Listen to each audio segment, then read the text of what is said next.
Hello everybody. Hello, welcome back to another devlog of Sceptre of God. This is the fourth devlog, and I'll be going over the things that I did in this past week. And the main things I did was I actually got controller support. So now if you connect a gamepad to the game, it will work.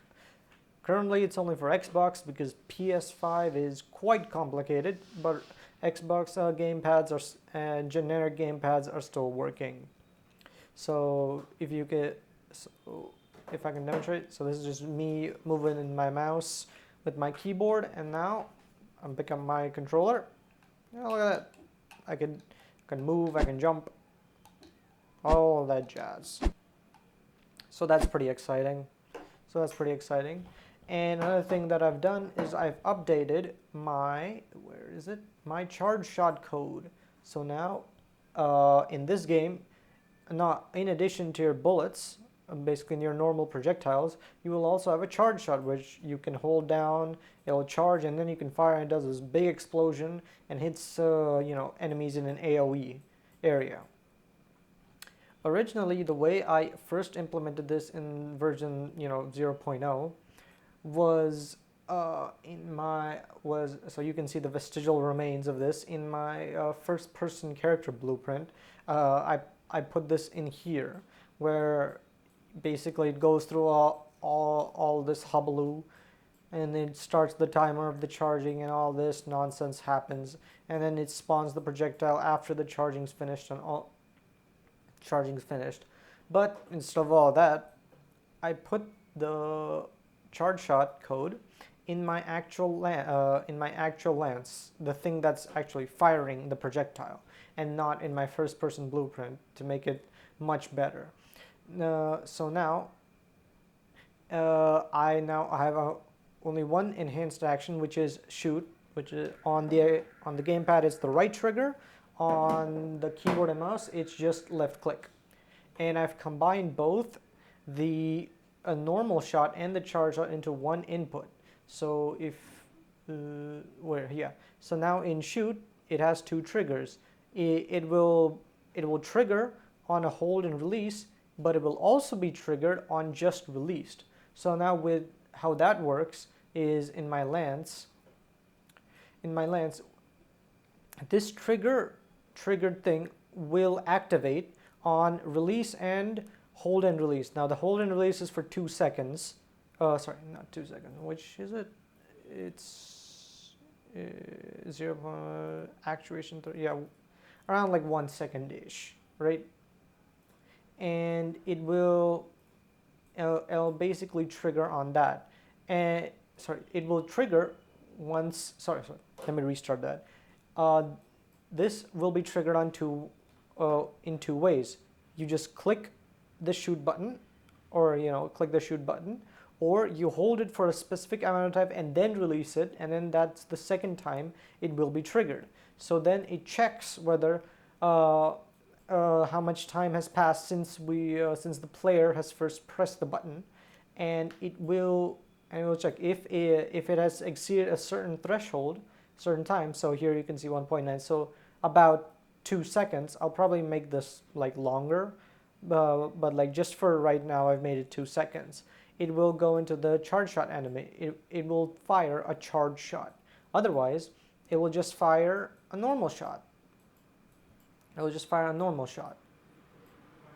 And another improvement I've done is in my base projectile.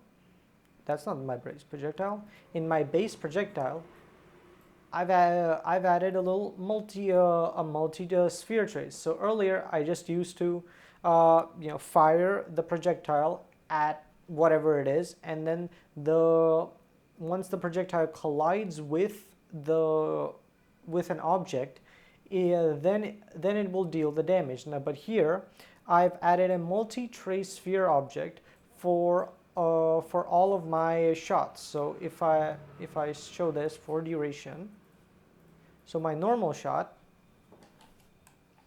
you can see this little dinky, this small thing. But now if I do a charge shot, it does bigger radius, and it now targets. It does radial damage. Now it can target multiple opponents, and you can vanquish multiple opponents in one shot. Another thing that you might have noticed is I've added special particle effects. These are new particle effects that I've added for this game. Earlier, it used to just be some pretty generic slapdash things I just threw together. So if I'm gonna show it off, this BP projectile class defaults. Yeah, so this ring normal I've added. If I just in my decal, yeah, bullet effect decal, and in my Chargeshot, so this didn't, there was, in my Chargeshot it had basically nothing. So this is how it looked like originally.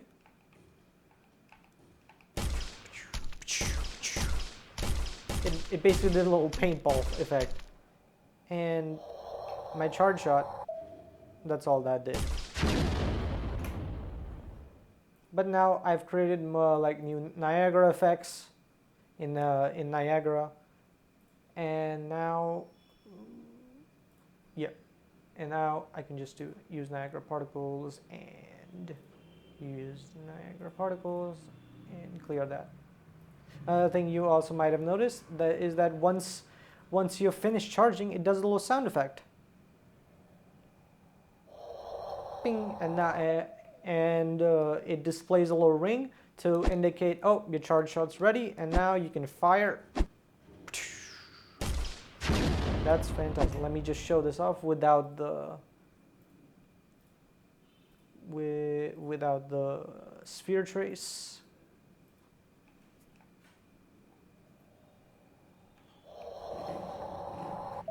I've also made like the recoil better, so this normal shooting, it'll just do like this, but on a charge shot, the gun recoils a bit upwards. I can probably polish that up a bit better, but for right now it's fine. So those are the things that I've done this week. Most of my time actually went to figuring out how this gamepad works, because this was kind of complicated. Not just the Xbox thing, that was easy, but like figuring out how to connect the PS4 and all that. I still don't know if I'll be able to succeed in that, but I'm working towards it. And yeah, so that looks really cool. So I hope that you guys have enjoyed this devlog. Stay tuned for the next one. In this week I'll probably start, I don't know what I'll, so I was thinking of touching up some more animations. Oh, another thing that I'll definitely touch up is the control server doesn't quite work for the UI just yet. It only works for movement. So in this week I'll have that all sorted out, and everything about the game can then be controlled via the gamepad. And then if I have time, I'll probably get started on advanced enemy recognition. So if you can see, enemies don't really notice me if I shoot them. I kind of have to get in front of them, and then they'll attack. So I want to make it so that enemies will be alerted to me once they're like actually damaged. So that'll be good. So as usual, stay tuned. And if you want to support me financially, then my Ko-Fi page link is in the description below. And I hope you all have a great day. See ya.